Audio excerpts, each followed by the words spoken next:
Chalo, good morning everyone. Once again we are here to discuss the next part from the 11th NCERT part first, that is rotational dynamics. And rotational dynamics का एक simple सा point हम यहाँ पे discuss कर रहे थे, centre of मास। और सेंटर ऑफ मास मतलब क्या होता है, उसको कैसे कैलकुलेट करते हैं, वो हमने लास्ट लेक्चर में उसका डिस्कशन स्टार्ट किया था। तो सेंटर ऑफ मास मतलब क्या होता है? सेंटर ऑफ मास मतलब है any point in the space जहां पे whole mass of the body is suppose to be concentrated. मतलब एक्चुअल में नहीं होता है, लेकिन बॉडी की फिजिकल कंडीशन ऐसे बनती है कि ऐसे लगता है पूरा मास एक पॉइंट पे कॉन्सेंट्रेटेड होगा, सिचुएटेड होगा, उसको बोला जाता है सेंटर ऑफ मास। और ये फाइंड करने के लिए सिंपल हमने देखा था कि एक्स एंड वाई दो कोऑर्डिनेट हम निकालते हैं। दोनों कोऑर्डिनेट निकालने के लिए सेम ही फॉर्मूला है। अगर एक्स कोऑर्डिनेट निकालना है तो m1 x1 plus m2 x2 plus m3 x3 divided by m1 plus m2 plus m3, and y coordinate is given by m1 y1 plus m2 y2 plus m3 y3 upon m1 plus m2 plus m3। और इसी तरह से हम एक procedure follow करते हैं कि जितना भी लेफ्ट मोस्ट मास होगा उसमें से स्ट्रेट लाइन ड्रॉ करेंगे, it will represent y axis. Then bottom most mass होगा, स्ट्रेट लाइन ड्रॉ होगी, that will represent x axis, and whenever the x and y axis intersect each other it will represent the origin, and we have to find the x and y coordinate with respect to origin।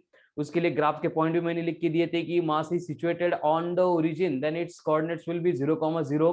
if body is situated along x axis then its y coordinate will be 0, body is situated along y axis then its coordinate will be 0, but body is not situated along x and y axis but it is in the plane xy plane, then its coordinate is given by drawing perpendiculars on x and y axis। whenever the perpendicular intersects x and y axis that points represents the respective x and y coordinate। ठीक है, तो वो process follow करके हम वहां पे centre of mass find करते थे। ये था applicable for system of particle.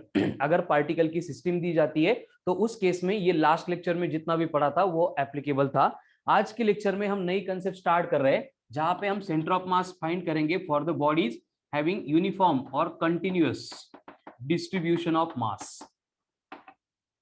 Continuous distribution of mass, ऐसी बॉडीज जिनको हम होमोजेनियस बॉडी बोलते हैं, और उस बॉडी में क्या होता है, मास जो है ऐसे पूरा यूनिफॉर्मली डिस्ट्रीब्यूटेड होता है। मतलब बॉडी के अंदर डिफरेंट पॉइंट पे डिफरेंट मास है, ऐसे हम सेपरेट नहीं कर सकते। उनको बोला जाता है कंटिन्यूअस डिस्ट्रीब्यूशन या फिर यूनिफॉर्म डिस्ट्रीब्यूशन या फिर होमोजेनियस बॉडीज। तो ये होमोजेनियस बॉडी से related centre of mass find करना है। उससे रिलेटेड भी लास्ट लेक्चर बातें हो गई थी कि अगर एक एक्सिस के अबाउट सिमेट्रिकल है तो सेंटर ऑफ मास उसी एक्सिस के अलॉन्ग होगा, एंड अगर दोनों एक्सिस के अबाउट सिमेट्रिकल है तो दोनों एक्सिस का जो भी पॉइंट ऑफ इंटरसेक्शन होगा that will represent the centre of mass of the given body. और उससे रिलेटेड हमने square plate, rectangular plate, ring, disc, hollow sphere, solid sphere, इनके लिए उनका ज्योमेट्रिकल सेंटर ही सेंटर ऑफ मास होता है। ये पार्ट हमने कंक्लूड भी किया था। ठीक है, और ये सारा लास्ट डिस्कशन में पार्ट ऑलरेडी इंक्लूड था। उसके बाद हमने अल्फाबेट्स भी देखे थे कि BCDE के symmetrical about x axis, AMTUVWY symmetrical about y axis, IHOX symmetrical about both axis, and उरले सुरले जो है not symmetrical about any axis. इतना हमारा लास्ट लेक्चर का डिस्कशन था। ठीक है, तो आगे जो है हम कुछ और बॉडीज देखेंगे जिनमें उनका ज्योमेट्रिकल सेंटर मतलब सेंटर ऑफ मास रिप्रेजेंट नहीं कर रहा है। जैसे कि for example semi circular wire बोलेंगे, या फिर उसको अपन रिंग भी बोल सकते हैं। इस तरह से एक सेमी सर्कुलर वायर या फिर सेमी सर्कुलर अगर रिंग दी है, सेंटर O है, रेडियस R है, तो उस केस में इसका सेंटर ऑफ मास जो है वो अलोंग y एक्सिस पे रहेगा, एंड वो रहेगा एट ए डिस्टेंस ऑफ 2r/पाई। किसके लिए? फॉर सेमी सर्कुलर रिंग या फिर सेमी सर्कुलर डिस्क। अगर मैं इसको रिप्लेस करूंगा इस तरह से, क्या ये शेडेड दिखाया, मतलब ये है सेमी सर्कुलर लेकिन डिस्क होगी। अब इस डिस्क के लिए फिर से रेडियस अगर I है तो उसका भी centre of mass y axis के ऊपर होगा, एंड ये होगा at a distance of 4r/3 ये डायरेक्ट फॉर्मूले, इनके डेरिवेशन भी है, लेकिन जिनको टाइम है, जिनको डेरिवेशन चाहिए देखने हैं, वो मुझे कांटेक्ट करो या फिर मॉडल में दिए वहां से अपन सिंप्लीफाई कर सकते हैं। लेकिन इनके डेरिवेशन से रिलेटेड पार्ट कहीं पे भी यूज नहीं होगा, तो हम डायरेक्ट जो है इनसे रिलेटेड फॉर्मूले रिमेंबर करेंगे। ठीक है, तो ये सेमी सर्कुलर वायर हो गया, सेमी सर्कुलर डिस्क हो गया, इनके सेंटर ऑफ मास कैलकुलेट करने की ये डायरेक्ट फॉर्मूले। रिंग है तो 2r/पाई अभी प्रिपेयर होना चाहिए, इसको बाद में लिख के देखने की जरूरत नहीं है। सेमी सर्कुलर वायर दिख रही है तो 2r/पाई, लेकिन अगर डिस्क बना देंगे तो न्यूमरेटर में भी 2 ऐड करना है, डिनोमिनेटर में भी 2 ऐड करना है, तो वो बनेगा 4r/3 तो ये हो गया रिंग का एंड डिस्क का डिस्टेंस ऑफ सेंटर ऑफ मास। और ये कहां पे होगा? Along y axis. कब? इस तरह से वर्टिकल अगर ड्रॉ किया है तो, लेकिन अगर इनको अड़वा हॉरिजॉन्टल कर देंगे तो क्या होगा, वही डिस्टेंस अलोंग एक्स एक्सिस बन जाएगा।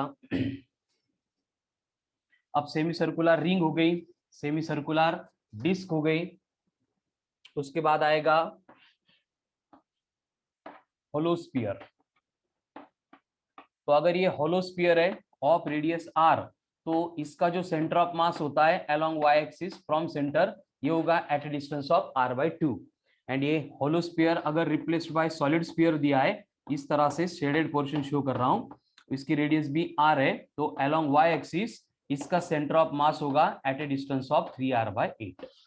ठीक है, होलोस्फीयर है तो नॉर्मली r/2 पे होगा, लेकिन अगर ये सॉलिड स्फीयर है तो उसका सेंटर ऑफ मास होगा at A height of 3r/8, यानी semi circular wire 2r/5, semi circular disc 4r/3 pi, and अगर सॉलिड स्फीयर दिया है लेकिन हेमिस्फीयर है तो 3r/8, होलोस्फीयर होता तो कितना आता, सिर्फ r/2। चलो नेक्स्ट, अब इसी सीक्वेंस की लास्ट बॉडी थोड़ी सी इंपॉर्टेंट है, वो है कोन। कोन, ये वाला कोन, अब ये कोन है, कोन की रेडियस r एंड ये उसकी टोटल हाइट h है, तो centre of mass y axis के अलोंग होगा, लेकिन अगर ये कोन होलो है तो उस केस में सेंटर ऑफ मास होता है eight a distance of h/3।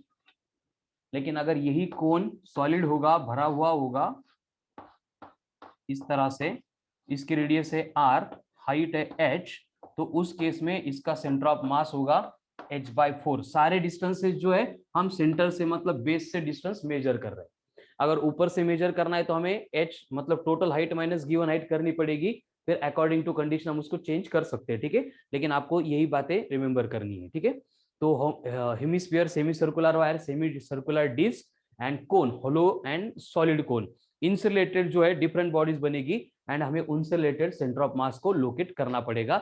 इतनी बातें इंपॉर्टेंट है, बाकी बहुत सारे बॉडी के लिए सेंटर ऑफ मास का हम लोकेशन यहाँ पे कर सकते हैं, लेकिन जितने एग्जाम में एक्सपेक्टेड है, जिनसे रिलेटेड क्वेश्चंस आते हैं, उनको हम यहाँ पे इंट्रोड्यूस कर रहे हैं। ठीक है, अगर ये सिलेंडर दिया जाएगा, इसकी रेडियस अगर r है, हाइट अगर h है, तो इसका centre of mass along h/2 होगा, क्योंकि वो ज्योमेट्रिकल सेंटर होगा, इसका पॉइंट ऑफ इंटरसेक्ट करेगा। ठीक है, तो सेम केस में अप्लाई कर सकता हूँ for the rod.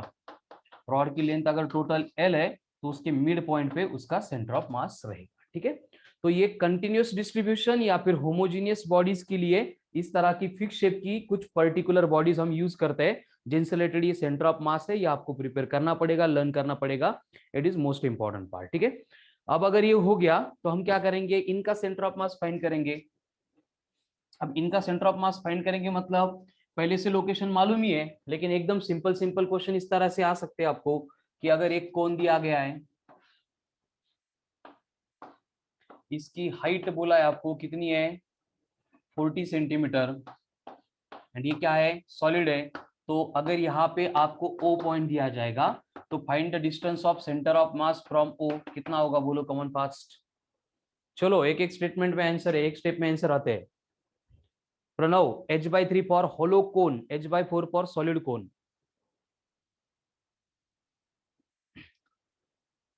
Krishna, cylinder and rod का सेम है बेटा।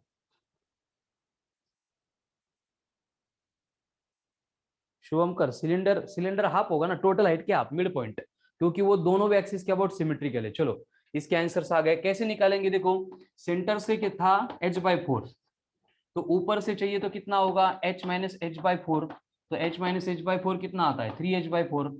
अब h कितना है 40, तो 40/4 मतलब 10, 10 इंटू 3 मतलब 30 सेंटीमीटर, ऊपर से 30 सेंटीमीटर पे क्या होगा, सेंटर ऑफ मास होगा, यानी संस्कृतीचा आंसर चुकलेला आहे। प्रणव करेक्ट है, कृष्णा मलाच विचारतो, शुभमकर रॉन्ग, संस्कृति रॉन्ग। चलो बोर्ड पे दिखा है, लिखा है देखो, बॉटम से अगर पूछते यहाँ से अगर पूछते तो ये आता है h/4, तो h कितना था 40, 40/4 मतलब बनता 10, लेकिन अगर ऊपर से पूछा है तो हमें टोटल में से ये h/4 सब्ट्रैक्ट करना पड़ेगा। संस्कृति ने 4 कहाँ से लाया था उसको ही मालूम। ठीक है, चलो हो गया क्लियर, मतलब ये एकदम बेसिक फॉर्मूले बेस्ड क्वेश्चन है, इतने सिंपल क्वेश्चन आते तो नहीं लेकिन इस साल आ सकते हैं, इसलिए आपको ये फॉर्मूले रिमेंबर करने पड़ेंगे। ठीक है, अब कुछ और भारी क्वेश्चन है सेंटर ऑफ मास के, जिनकी मतलब कंसेप्चुअली कैसे सॉल्व किया जाता है आपको मालूम है, क्योंकि अगर रोटेशनल मोशन पे उनको अगर एक क्वेश्चन लेवल का डालना है तो प्रोबेबली वो सेंटर ऑफ मास का भी डाल सकते हैं, क्योंकि बाकी टॉपिक जो है इतना सिंपल होता है कि उसके ऊपर कोई भी मतलब डिफिकल्ट लेवल का क्वेश्चन डालना थोड़ा सा मतलब मुश्किल होता है। इसलिए वो क्वेश्चन अगर डालना है उनको तो सेंटर ऑफ मास पे डाल सकते हैं। उसमें क्या करेंगे वो इस तरह से आपको वेरियस बॉडी कंबाइन करके देंगे। अब आगे का पार्ट थोड़ा सा ध्यान दे के देखो, समझ में आना चाहिए। जैसे 3 स्पीयर है, तीनों भी सॉलिड स्पीयर है और तीनों सॉलिड स्पीयर है यहाँ पे, और बोला गया है कि इनका सेंटर ऑफ मास लोकेट करो। क्या करना है, इनका सेंटर ऑफ मास लोकेट करना है, locate their centre of mass. अब सेंटर ऑफ मास लोकेट करने के लिए आपको बोला है, चलो कमान फास्ट क्या करेंगे, कैसे सॉल्व करेंगे, क्या आइडिया आपकी देखते हैं। चलो कमान फास्ट कितने लोग दिमाग लगाएंगे।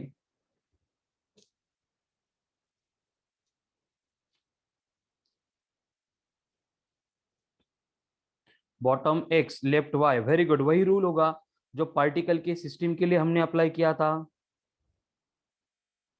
क्या था पार्टिकल के सिस्टम के लिए अप्लाई किया वो,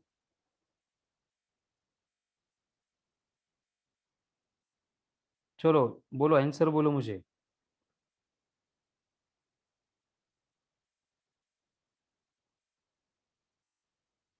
कर रहे सॉल्व सब लोग।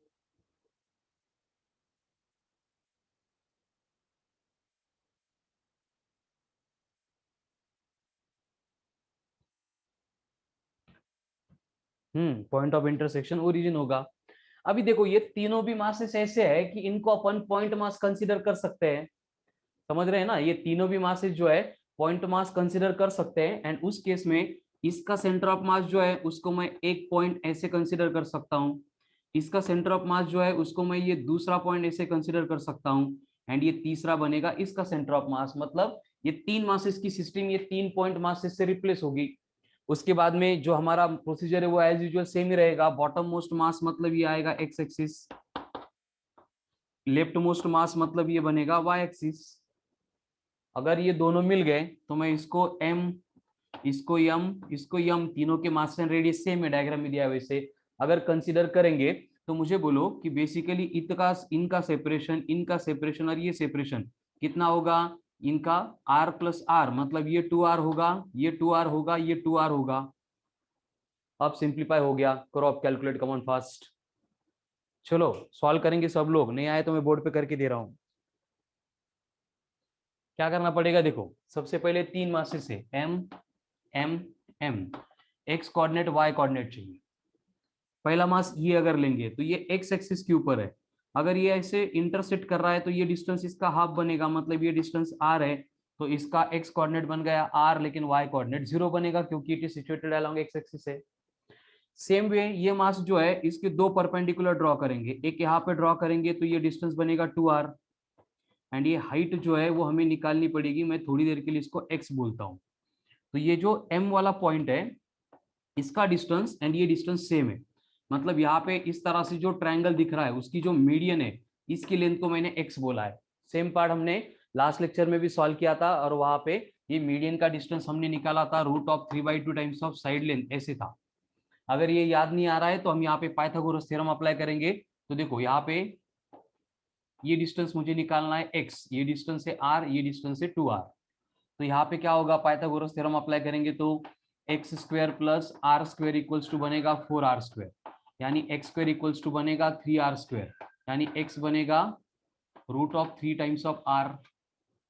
लेकिन अगर आपको डायरेक्ट फॉर्मूला याद है यहाँ पे तो l रिप्लेस्ड बाय कितनी l 2r, यानी x बनता था √3/2 इंटू 2r, तो 2 कैंसिल होके ये y कोऑर्डिनेट बनेगा इसका √3 times of r, and x coordinate कितना है वो कैपिटल R है।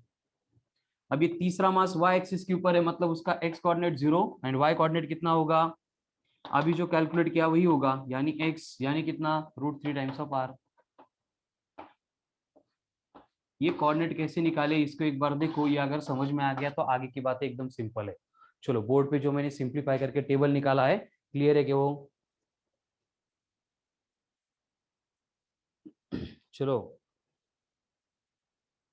कमेंट मी पटपट, कमेंट नहीं करेंगे तो मैं आगे प्रोसीड करूंगा। चलो नेहा गौरंगी क्लियर है क्या? यस, ऋतुजा का तो क्लियर हो गया। फिर से एक बार रिपीट करता हूँ, कुछ लोग हैं जो बोलेंगे नहीं उनके लिए। ये मास एक्स एक्सिस के ऊपर है, इसलिए एक्स कोऑर्डिनेट आर है, वाई कोऑर्डिनेट 0 है। ये एक्स एक्सिस के ऊपर नहीं था, वाई एक्सिस के ऊपर नहीं था, इसलिए एक परपेंडिकुलर ड्रॉ किया एक्स एक्सिस के ऊपर, फिर इसका डिस्टेंस आ रहा है 2r यहाँ से यहाँ तक। एंड वाई एक्सिस का मतलब ऊपर मालूम नहीं था, उसके लिए √3/2 टाइम्स ऑफ 2r था, मतलब √3 टाइम्स ऑफ r। ये वाई कोऑर्डिनेट आ गया। अब ये वाई एक्सिस के ऊपर है, मतलब x coordinate 0, and y axis का डिस्टेंस मतलब ये √3 टाइम्स ऑफ r आ गया। अब आगे x coordinate of centre of mass, y coordinate of centre of mass के वही फॉर्मूले है, m1x1 मतलब mr, m2x2 मतलब 2mr, m3x3 मतलब 0, डिवाइड बाय टोटल मासेस कितनी है 3m, तो 2mr plus mr 3mr, 3mr upon 3m यानी r।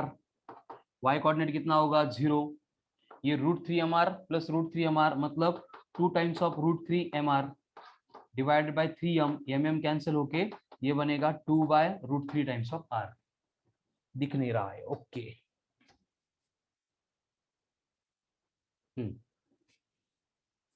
ये y कोऑर्डिनेट के लिए क्या होगा, y coordinate of centre of mass 0, √3mr plus √3mr मतलब 2 times of √3mr divided by m3, mm cancel, √3 cancel, तो ये बनेगा 2/√3 टाइम्स ऑफ r।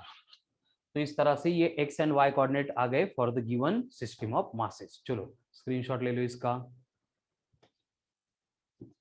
अब ये भी पार्टिकल की तरह बस आपको होमोजेनियस बॉडी से रिप्लेस करके दे रहे हैं। तो अगर बॉडी के नंबर मोर देन 1 है तो हम दोनों बॉडी को क्या करते हैं, as a point mass consider करते हैं। लेकिन क्वेश्चन को और थोड़ा कॉम्प्लेक्स बनाने के लिए वो क्या करेंगे, आपको इस तरह से डेटा देंगे।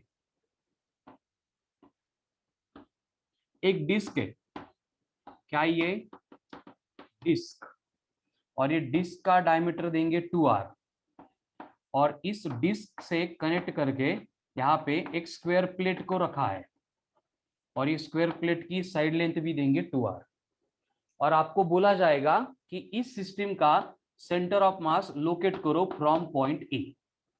चलो कैसे करेंगे सॉल्व, फिर से वही बात है कि अगर होमोजीनियस बॉडीज है लेकिन उनके नंबर मोर देन 1 है तो हम पूरी बॉडी को as a single point mass consider करेंगे, एंड वो पॉइंट मास कहाँ पे होगा, उसके सेंटर ऑफ मास पे। ठीक है, अब यहाँ पे कैसे सॉल्व करेंगे क्वेश्चन में सिंप्लीफाई कर देता हूँ, आगे का पार्ट आप फॉलो करेंगे। मैं पूरे डिस्क को एज ए पॉइंट मास लूंगा, लेकिन इसका मास तो दिया ही नहीं, और यहाँ पे बस बोला है कि उनकी जो डेंसिटी है दोनों की वो सेम है, मतलब both are made up of same material. अब यहाँ पे वो ग्रेविटेशन में जो क्वेश्चन था याद करो, 7 नंबर का एंड 8 नंबर का, 7 नंबर का एंड 8 नंबर का। 8 नंबर का मतलब वो सेमी सर्कुलर रॉड था, उससे पहले 7 नंबर मतलब एक मास था, उसमें से छोटा मास हम रिमूव करते थे। वहां पे जो कंसेप्ट यूज की थी, मैं एक्सप्लेन करते टाइम बोलता था कि ये हमें 3 से 4 टॉपिक में लगने वाली है, वो कंसेप्ट हम यहाँ पे यूज करेंगे। अब आगे के 5 मिनट आप एकदम भयानक कॉन्सेंट्रेट होके लेक्चर सुनने वाले हैं। देखो क्या होगा, पहले कौन है, ये डिस्क है, तो ये डिस्क का मुझे मास कैलकुलेट करना है। अगर उन्होंने डेंसिटी सेम बोला या फिर मटेरियल सेम बोला, मतलब वो हमें इनडायरेक्टली बोल रहे हैं कि density equals to mass upon volume, इस फॉर्मूले का यूज करो। तो मैं यहाँ आपको मॉडिफाई करके मास को बनाऊंगा डेंसिटी इंटू वॉल्यूम। डेंसिटी तो डेंसिटी है, सेम है, कितनी है मालूम नहीं है, ठीक है, उसको एज इट इज रखेंगे। लेकिन सेमी सर्कुलर डिस्क अगर दी है तो उसकी मुझे वॉल्यूम कैलकुलेट करनी पड़ेगी। बट वॉल्यूम का फॉर्मूला होता है एरिया इंटू थिकनेस। यहाँ पे थिकनेस को मैं टी कंसीडर कर रहा हूं, दोनों की थिकनेस भी सेम है जिसको टी दिया है, ठीक है, डेंसिटी भी सेम है एंड थिकनेस ये भी क्या है, सेम है। तो वॉल्यूम बनेगी ए इंटू टी, तो डिस्क का एरिया होता है πr² एंड थिकनेस दी है टी। इसका मतलब डिस्क के लिए मुझे मास मिलेगा m इज इक्वल्स टू क्या है, डेंसिटी इंटू वॉल्यूम, वॉल्यूम मतलब पाई, ये r का स्क्वायर, इसकी रेडियस r ही है, तो πr² t इंटू रो, ये बना मास किसका, डिस्क का, πr² इंटू टी इंटू रो। सेम कंसेप्ट में अप्लाई करूंगा फॉर स्क्वायर प्लेट। अब स्क्वायर प्लेट के लिए भी क्या कंडीशन लेनी पड़ेगी, मास ऑफ द स्क्वायर प्लेट, इसको मैं कैपिटल M या फिर M1 बोलता हूँ, इसको M2 बोलता हूँ। अब डेंसिटी तो सेम है, स्क्वायर प्लेट की वॉल्यूम का फॉर्मूला वही होगा area into thickness, but square plate का एरिया क्या होता है, साइड लेंथ का स्क्वायर, साइड लेंथ कितनी है 2r, तो यहाँ पे 2r का स्क्वायर कितना आएगा 4r²। यानी m2 बनेगा डेंसिटी इंटू 4r का स्क्वायर इंटू टी। क्लियर? यहां तक देखो एक बार स्टेप बाय स्टेप, थोड़ा इंपॉर्टेंट पार्ट है, कमन फास्ट। आर्या अभी कुछ नहीं है ना बेटा साइड में? प्रणव √3 थे बस।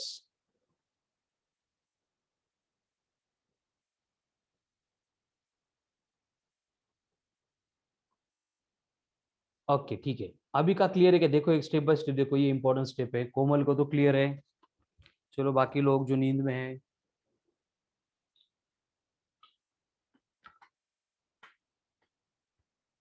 बस ठीक है, चलो clear clear clear clear, okay done. अब मैं थोड़ा सा यहाँ पे बाकी प्रोसेस को रब कर देता हूँ, और ये m1 एंड m2 की वैल्यू है उनको यहाँ पे लिख देता हूँ। m1 कितना है? Pi r square t into रो,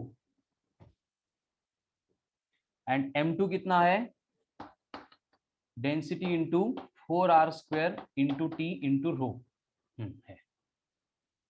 तो मुझे यहाँ पे एक एडजस्टमेंट करनी है, जिससे अगर मैं इस टर्म को कैपिटल एम बोलूंगा तो यहाँ पे मुझे m के टर्म में ये m2 की वैल्यू चाहिए। ध्यान से सुनो मैं क्या बोल रहा हूं, कि अगर मैंने pi r square t into rho को यम बोला है, तो मुझे ये आगे वाली जो टर्म है इसमें कुछ तो चेंजेस करने हैं, जिनको इक्वल टू मैं m के फॉर्म में कन्वर्ट कर सकता हूं। कैसे करूंगा? अब बोर्ड पे ध्यान दो। मैं यहाँ पे ये rho into r square into t into pi, pi t rho r square, इसको एक ब्रैकेट में लिख दूंगा। ये यही आंसर है, हाँ, क्योंकि इस ब्रैकेट में आगे जाके मुझे इसको m बोलना है। लेकिन ये डायरेक्टली लिख सकते हैं क्या? यहाँ पे पाई था ही नहीं, मैंने यहाँ पे एक्स्ट्रा का पाई लिया है, तो उसको कैंसिल करने के लिए मैं पाई से यहाँ पे डिवाइड करूंगा। यहाँ पे अंदर 4 थे, मैंने लिखे नहीं, मतलब वो बाहर लिखने पड़ेंगे। यानी कि इस ब्रैकेट को अगर मैं m बोलूंगा तो ये m2 की वैल्यू 4m/पाई आने वाली है। ये अगर समझ में आ गया, मतलब 3 टॉपिक में हमें जो कंसेप्ट लगती है वो कंफ्यूज नहीं करेगी। देख लो स्टेप बाय स्टेप देख लो, इसको टाइम लगा तो भी चलेगा, यही अलग कंसेप्ट है। बाकी पूरी प्रोसेस तो हर बार सेम ही होती है, m1x1 प्लस m2x2, उसमें कुछ चेंज नहीं होगा। क्वेश्चन नया है तो नया क्वेश्चन में बस यही स्टेप जो मैं एक्सप्लेन कर रहा हूँ ये थोड़ी डिफरेंट थी। चलो नेहा कमेंट करते जाओ, मयूरी, प्रणव, प्रसाद, सिद्धेश्वर। सिद्धेश्वर तो ग्रुप में नहीं है, लेक्चर को कैसे आ गया? कौन है वो जो इसको लिंक दे रहा है? मनमत, कृष्णा, दोनों, आकांक्षा, आर्या। चलो ठीक है, सबको क्लियर हो रहा है, ये कन्वर्जन आना चाहिए। अब मेरे पास दोनों मासेस है, पहला मास यम, दूसरा 4m/पाई। अब देखो मैं क्या करूंगा, अब क्वेश्चन एकदम सिंपल हो गया। अब मैं पहली वाली जो डिस्क थी उसको पॉइंट मास कंसीडर करूंगा, कितना? m। अब ये डिस्क से लेके देखो, इसका सेंटर यहाँ पे एंड इसका सेंटर यहाँ पे, तो इन दोनों के बिटवीन का सेपरेशन भी 2r है। तो ये m से 2r इतने डिस्टेंस पे मैं दूसरा मास लूंगा जो था 4m/पाई। कहां से आ गया? अभी वही कन्वर्जन कर रहे थे, और मुझे ये जो पॉइंट है ओरिजिन वो फिक्स करके यहाँ पे दिया है, जो इस मास से अगेन कितने डिस्टेंस पे है? r इतने डिस्टेंस पे है। ये ओरिजिन है 0,0। तो अब सेंटर ऑफ मास चाहिए, तो हमारी नॉर्मल सिस्टम बॉडी अगर x एक्सिस के ऊपर है तो सेंटर ऑफ मास भी x के अलोंग होगा। सेंटर ऑफ मास का तो एक ही फॉर्मूला है, m1x1 कितना है? पहला मास m, डिस्टेंस कितना है? r, तो यह बना mr प्लस m2, उसका डिस्टेंस 2r प्लस r यानी 3r, तो ये बनेगा 3r इंटू 4m/पाई, मतलब 4 इंटू 3 12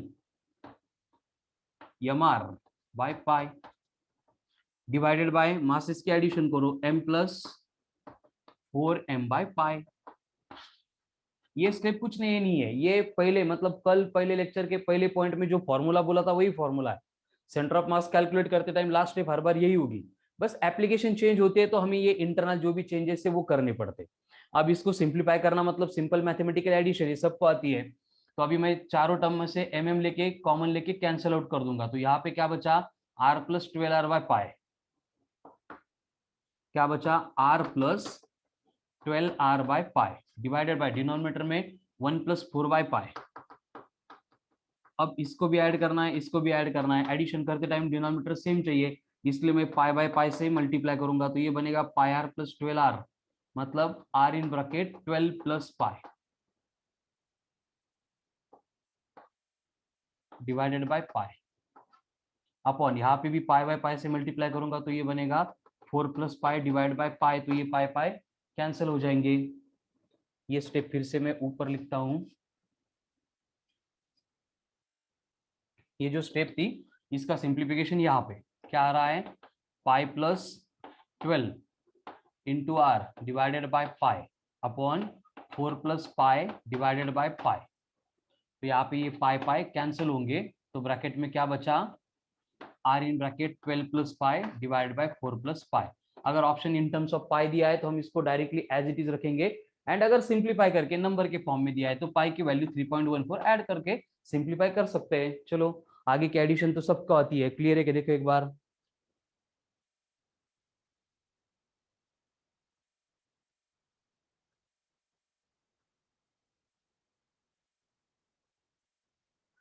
चलो कॉमन फास्ट क्लियर है क्या?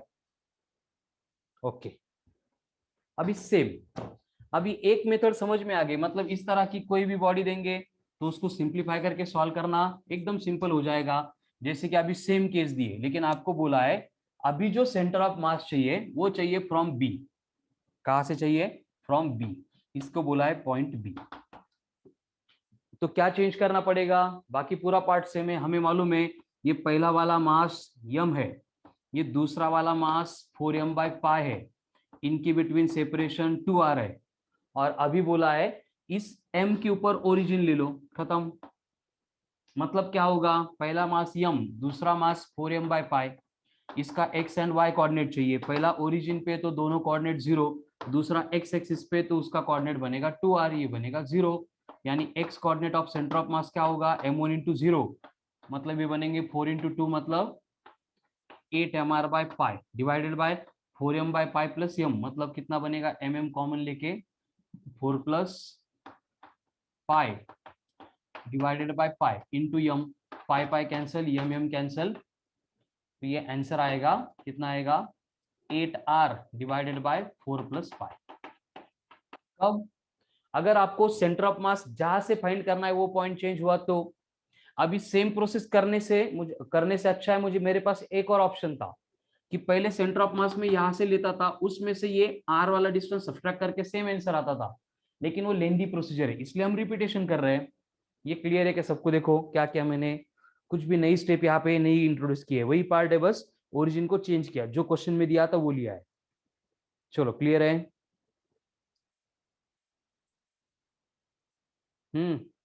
ओके अब अगर सेम प्रोसेस में आपको बोला जाएगा कि सेंटर ऑफ मास यहाँ पे ले लो, ये पॉइंट सी है, अब क्या होगा देखो, अब यहाँ पे थोड़ा और चेंज आएगा। कैसा चेंज आएगा देखो, कि पहले वाला मास यम यहीं पे है, दूसरा वाला मास 4m बाय पाई यहीं पे है, लेकिन अब जो ओरिजिन था यहाँ पे चला गया, मतलब इस मास का डिस्टेंस r, इस मास का डिस्टेंस r। अब यहाँ पे क्या चेंज होगा, y कोऑर्डिनेट तो आएगा ही नहीं, x कोऑर्डिनेट निकालते टाइम पहला मास ये, लेकिन उसका डिस्टेंस निगेटिव एक्सिस के अलोंग मेजर कर रहे हैं, ध्यान से सुनो, ये निगेटिव एक्स एक्सिस, क्योंकि ये ओरिजिन है 0,0, इस साइड पॉजिटिव होता है, इस साइड निगेटिव होता है, इसलिए ये r मुझे माइनस लेना पड़ेगा, मतलब ये पहला मास इंटू डिस्टेंस, ये बनेगा 4mr बाय पाई माइनस, क्यों माइनस, वंस अगेन सिंपली ये निगेटिव एक्स एक्सिस के अलोंग मेजरमेंट हो रही है इसलिए माइनस, कितना है minus, minus of mr divided by masses की हर बार एडिशन होगी, मासेस माइनस नहीं होंगे, मास एक ही केस में माइनस होंगे, कब, जब मैं नेक्स्ट क्वेश्चन में कुछ मास बॉडी से निकाल लूंगा तब। अब मासेस को एडिशन करते हैं, तो इनकी एडिशन पहले बहुत बार की है, तो कितनी आती है, m in bracket 4 plus pi divided by pi. अब इसको सिंप्लीफाई करेंगे तो यम यम कैंसिल हो जाएगा, x coordinate of centre of मास कितना बनेगा अब, 4r by pi minus r by pi, r common लेंगे तो ये बनेगा r इन ब्रैकेट 4 माइनस पाई, पाई पाई कैंसिल होके ये बनेगा 4 प्लस पाई। ठीक है, इस तरह से हमें ये सेंटर ऑफ मास मिलेगा। ठीक है, चलो क्लियर है कि ये भी बोलो। एक बार कैलकुलेशन पे भी नजर मारते मारते जाओ, कुछ अगर चेंजेस हो रहे तो। एक्साइटमेंट में मैं एक आधी स्टेप गलत कर सकता हूँ, या फिर आपको क्रॉस चेक करने के लिए गलत रख सकता हूँ, इसलिए स्टेप बाय स्टेप देखते जाओ एडिशन सब्सट्रैक्शन बराबर है क्या।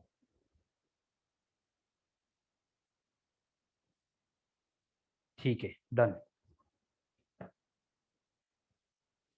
मतलब इस तरह से अगर वो ओरिजिन क्वेश्चन में देंगे यहां से लेना है तो कोई फर्क नहीं पड़ेगा, हमें बस क्या करना है, जो होमोजीनियस डिफरेंट मासेस थे उनको सिंगल मास के सिस्टम में कन्वर्ट करना है, एकदम सिंपल।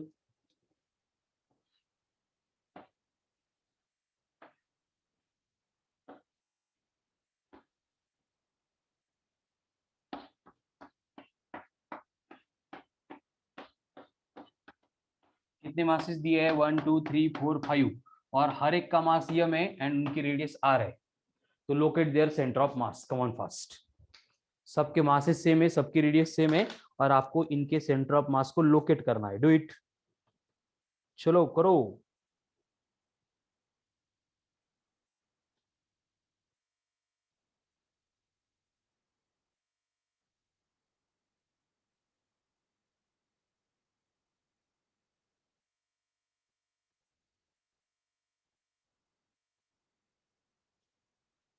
दिख रहे हैं मासेस अलग अलग, लेकिन प्रैक्टिकली सेम है सारे मासेस। हाँ, तो इस तरह से अगर हमें सिस्टम दी जाएगी तो पेन उठा के डायरेक्ट कैलकुलेशन नहीं करेंगे, हम पहले इनकी सिमेट्री चेक करेंगे। अगर मैंने इसे इनको ऐसे अड़वा अलोंग एक्स एक्सिस कट कर दिया तो क्या हो रहा है, जितना जैसा मास डिस्ट्रीब्यूशन ऊपर है वैसा ही मास डिस्ट्रीब्यूशन नीचे है, मतलब ये सिमेट्रिकल अबाउट एक्स एक्सिस है। अगर मैं उसी तरह से यहाँ पे भी कट करूंगा तो भी अगेन सिमेट्रिकल आ रहा है, मतलब ये जो बॉडी है सिमेट्रिकल अबाउट बोथ एक्सिस है। एंड अगर ये सिमेट्रिकल अबाउट बोथ एक्सिस है तो इनका point of intersection will represent origin, and वही ओरिजिन इनका सेंटर ऑफ मास होगा। मतलब सॉल्व करने की जरूरत ही नहीं है, एकदम सिंपल तरीके से, बट सिमेट्री चेक करके ये आंसर आएगा। हो बरोबर है प्रणव, चलो लिया स्क्रीनशॉट इसका।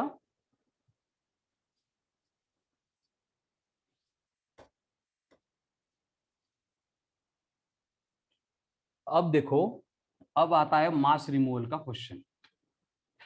आपको बोला जा रहा है कि पहले ऐसा एक पूरा मास हुआ करता था, और उसमें से हमने क्या किया, जैसे ये सॉलिड स्फीयर है, ये शेडेड पोर्शन से कट किया है, कैविटी है। समझ रहे हैं ना क्वेश्चन में क्या दिया है, पूरा सॉलिड स्फीयर था और उसमें से एक छोटी कैविटी का स्फीयर निकाल लिया है। तो what will be the shift in centre of mass, centre of मास में शिफ्ट कितनी होगी एंड कहां पे होगी, ये हमें कैलकुलेट करना है। ठीक है, तो अभी देखो सेंटर ऑफ मास शिफ्ट क्यों होगा, उसका रीजन हमें इस यहां पे मिलेगा कि पहले ऐसे पूरा स्फीयर हुआ करता था, इसका सेंटर ऑफ मास यहाँ पे था सेंटर पे, हमने इसमें से ये छोटी सी कैविटी यहां से निकाली, और उसके बाद में ये डायग्राम इस तरह से बनी है। तो ये मास अगर चला गया तो ये मास चले जाने से जो सेंटर ऑफ मास का फॉर्मूला था m1x1 plus m2x2 upon m1 plus m2, उसमें हमें चेंजेस करने पड़ेंगे। कैसे चेंजेस, इसका m1x1 माइनस इसका m2x2 divided by m1 minus m2, हो गया आंसर, बस इतना ही करना है। ठीक है, कैसे देखो, अगेन यहाँ पे वही सिचुएशन बोली है कि इसका मास दिया नहीं है, बस इसकी रेडियस दी है 2r, एंड जिसको निकाल रहे हैं उसका डायमीटर दिया है आपको 2r, ऐसे बोला है। तो हमें अगर मासेस डायरेक्ट नहीं देंगे दे रहे तो हर बार हमारा काम यही होगा, पहले हमें मासेस निकालने पड़ेंगे। कैसे निकालेंगे मासेस, वही कंसेप्ट। तो पहले मैं बड़े स्फीयर के लिए, मतलब बिग स्फीयर के लिए सिंप्लीफाई करूंगा, तो उसका मास m1 बनेगा डेंसिटी इंटू वॉल्यूम, वॉल्यूम बनती है स्फीयर के लिए 4/3 पाई आर का क्यूब, उसकी रेडियस 2r है, 2r का क्यूब बनेगा 8r का क्यूब, एंड इस पूरे नंबर को मुझे बोलना है एज ए m। सेम बात अगर मैं ये स्मॉलर स्फीयर के लिए करूंगा m2, तो इसके लिए डेंसिटी इंटू वॉल्यूम बनेगा, वॉल्यूम में 4/3 पाई सेम रहेगा, लेकिन इसका डायमीटर 2r था, मतलब इसकी रेडियस r है, तो यहाँ पे सिर्फ आएगा r3। यानी कि मुझे अगर इसको m की फॉर्म में लिखना है तो इसको 8 से मल्टीप्लाई करना पड़ेगा, है ना, क्या करना पड़ेगा, 8/8 से मल्टीप्लाई करना पड़ेगा, और इस ऊपर के ब्रैकेट को हमने m बोला है तो इसका मास m/8 आएगा। ये सिंप्लीफिकेशन आ गया, मतलब आपका क्वेश्चन सॉल्व हो गया। अब देखो कैसे, कि एज्यूम करते हैं यहाँ पे ओरिजिन है, तो दो मासेस है। कैसे दो मासेस? अब ध्यान से सुनो, ये स्टेप अभी इजी लगती है लेकिन क्वेश्चन दूंगा तो सॉल्व करने में डिफिकल्टी होगी। ऊपर यहाँ पे जो सिस्टम थी वो मुझे यहाँ पे ड्रॉ करनी। कंडीशन क्या है कि ये ओरिजिन पे पहला मास है। कौन सा है पहला मास? यम। उसके कितने डिस्टेंस पे दूसरा मास है? उसके आर इतने डिस्टेंस पे दूसरा मास है। दूसरा मास कितना है? m/8 है। अब दोनों अगर एक्स एक्सिस के ऊपर है तो इनका सेंटर ऑफ मास कैलकुलेट करना है, लेकिन ये दोनों मासेस क्या हो रहे हैं? सब्सट्रैक्ट हो रहे हैं। यहाँ पे हमने देखा निकाल रहे हैं, इसलिए फॉर्मूला बनेगा m1x1 minus m2x2 divided by m1 minus m2। यही अकेली केस है जहां पे मासेस की सब्सट्रैक्शन होती है, अगर प्रैक्टिकली बॉडी से मास रिमूव किया है तो। चलो बोर्ड पे एक बार देख लो, सब क्लियर है क्या? अगर क्लियर है तो स्क्रीनशॉट ले लो।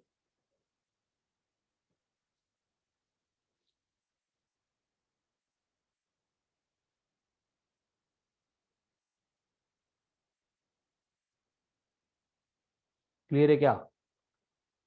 ओके।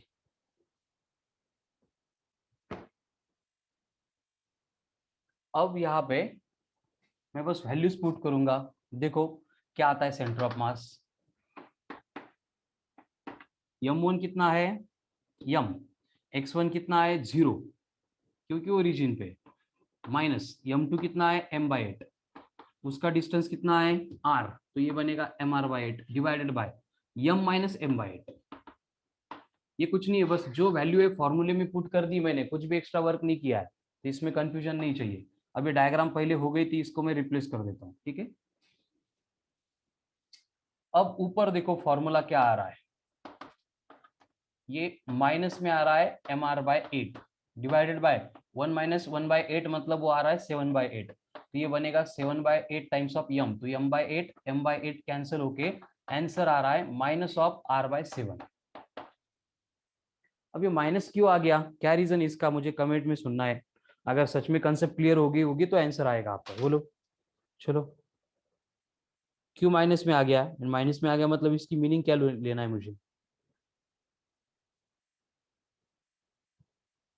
हम्म। शिफ्ट है। और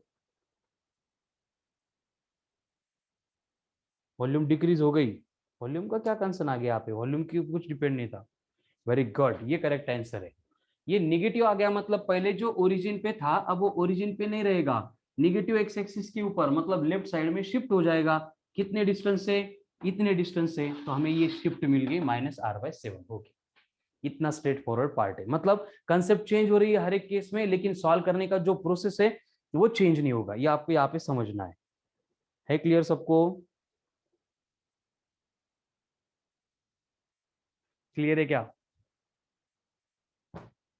ठीक है, अब इसके सिमिलर एग्जांपल प्रैक्टिस के लिए आपको मॉड्यूल में दिए, उनको एकदम ध्यान से सुनो। डिफरेंट बॉडीज को कंबाइन करके भी सॉल्व करके दिए है, वो आप सॉल्व करो, ठीक है।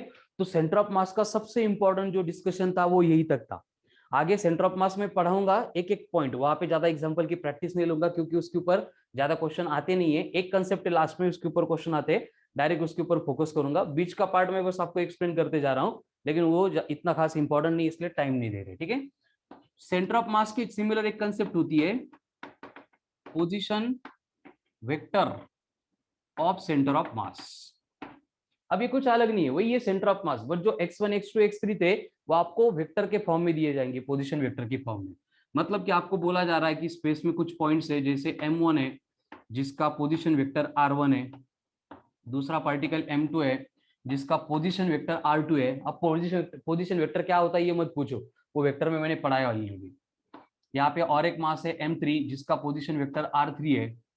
तो अगर मुझे इनके सिस्टम का सेंटर ऑफ मास निकालना है तो ये सेंटर ऑफ मास का पोजीशन वेक्टर यानी r vector of centre of mass, उसके लिए फॉर्मूला होगा m1 r1 vector plus m2 r2 vector plus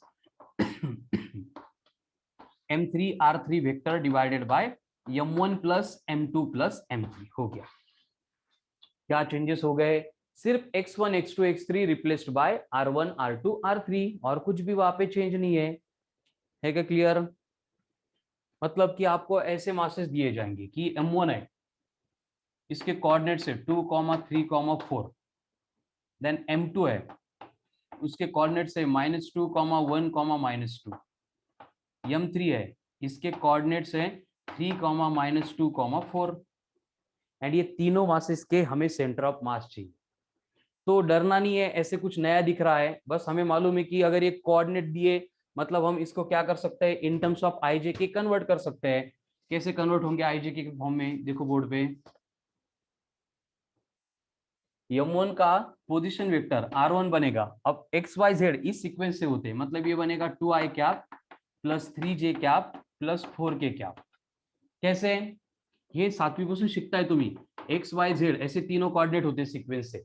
यहाँ पे आई कैप का मतलब होगा unit vector along x axis, j cap का मतलब होगा unit vector along y axis, k cap का मतलब होगा unit vector along z axis. अब ये r1 वेक्टर आ गया, r2 वेक्टर कितना है -2i cap plus j cap -2k cap. r3 vector ये कितना है 3i cap -2j cap plus 4k cap. And ये मासेस की वैल्यू आपको दी है, जैसे 2 kg है, 3 kg है एंड 4 kg। तो अभी m1 m2 m3 भी है, तीनों के पोजीशन वेक्टर भी है। तो इसका सेंटर ऑफ मास का पोजीशन वेक्टर निकालने के लिए फॉर्मूला क्या होगा, position vector of centre of mass will be m1 r1 vector plus m2 r2 vector plus m3 r3 vector divided by m1 plus m2 plus m3। अब बस इसमें values put करते जाना है। कैसे, देखो यहाँ पे m1 कितना है 2, r1 वेक्टर ये ब्रैकेट है तो ये आएगा 2 in bracket 2i cap plus 3j cap plus 4k cap. जिनको आता है सॉल्व करो, जिनको डिफिकल्टी वो बोर्ड पे देखेंगे। m2 दिया है 3 kg, ब्रैकेट में उसका position vector -2i cap plus j cap -2k cap plus तीसरा मास 4, उसका position vector 3i cap -2j cap plus 4k cap. अब m1 r1 m2 r2 m3 r3 हो गए डिवाइडेड बाय तीनों मासेस की एडिशन, कितना हो रहा है 6 + 3 यानी 9। अब इसका सिंप्लीफिकेशन कैसे होगा, सिंप्लीफिकेशन पहले इसका स्क्रीनशॉट ले लो फिर आगे बढ़ते हैं। अब बस क्या करना है, जो मासेस थे उनसे अंदर के मतलब ब्रैकेट के अंदर उनको मल्टीप्लाई कर देना है। अब देखो ये 2 को अगर ब्रैकेट के अंदर मल्टीप्लाई करेंगे तो ये बनेगा 4i cap plus 6j cap plus 8k cap minus 6i cap plus 3j cap minus 6k cap plus 12i cap minus 8j cap plus 16k cap divided by masses की addition कितनी है 9। अब हमें मालूम है कि if vectors are acting in the same direction, उनको direct add करो। आई कैप का मतलब एक्स एक्सिस, इस आई कैप का मतलब एक्स एक्सिस, इस आई कैप का मतलब भी एक्स एक्सिस। तो सारे एक्स एक्सिस के अलोंग एक्ट हो रहे हैं तो उनको डायरेक्ट ऐड करो। देखो 4 - 6 -2 प्लस 12 यानी 10 आई कैप। देन ये सेम जे जे जे ऐड होंगे, 6 + 3 9, 9 - 8 मतलब जे कैप। एंड लास्ट में 8 - 6 2, 2 + 16 मतलब प्लस 18 के कैप डिवाइडेड बाय 9। यानी कि ये position vector for centre of mass का फाइनल आंसर होगा 1/9 times of 10i cap plus j cap plus 18k cap. Finished. चलो देखो स्टेप बाय स्टेप क्लियर है क्या, इस टाइप का मैं एक ही एग्जांपल लेने वाला हूं।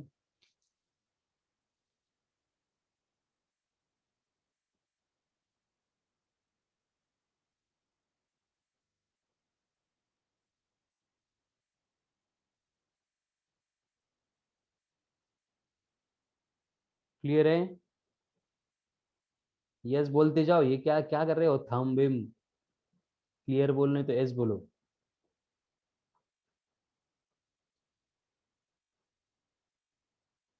Clear, okay. तो in terms of position vector अगर आपको डेटा दे रहे हैं तो हम ये प्रोसेस फॉलो करके जो सेंटर ऑफ मास का पोजीशन वेक्टर है उसकी लोकेशन ट्रैक कर सकते हैं, कैलकुलेट कर सकते हैं। ठीक है, चलो अब ये हो गया position vector of centre of mass. इसके सिमिलर नेक्स्ट पॉइंट आएगा that is velocity of centre of mass. अभी velocity of centre of mass मतलब क्या होगा, कि डिफरेंट मासेस अगर मोशन में है तो उनका जो सेंटर ऑफ मास है उसकी वेलोसिटी हमें कैलकुलेट करनी है। कुछ भी चेंज नहीं होगा, प्रोसेस सेम रहेगी। यानी कि आपको ऐसे x axis and y axis दिए जा रहे हैं। पहला मास है m1, वो मूव कर रहा है विद स्पीड v1। दूसरा मास है m2, मूव कर रहा है विद स्पीड v2। तो उस केस में हमें अगर सेंटर ऑफ मास की वेलोसिटी चाहिए तो x1 x2 will be replaced by simply v1 v2। तो ये बनेगा m1 v1 vector plus m2 v2 vector divided by m1 plus m2। उसी तरह से अगर हमें एक्सेलरेशन से रिलेटेड डिस्कशन दिया है कि m1 है, it is moving with acceleration a1। दूसरा m2 है, it is moving with acceleration a2। तो सेंटर ऑफ मास का जो एक्सेलरेशन होगा वो बनेगा m1 a1 vector plus m2 a2 vector divided by m1 plus m2। Finish. मतलब सिर्फ x1 x2 रिप्लेस बाय पहले r1 r2 थे, अभी वेलोसिटी एंड एक्सेलरेशन से रिप्लेस होंगे। ठीक है, बाकी कुछ भी खास चेंज यहाँ पे इस केस में ऑकर नहीं हो रहा है while calculating centre of mass. Clear है?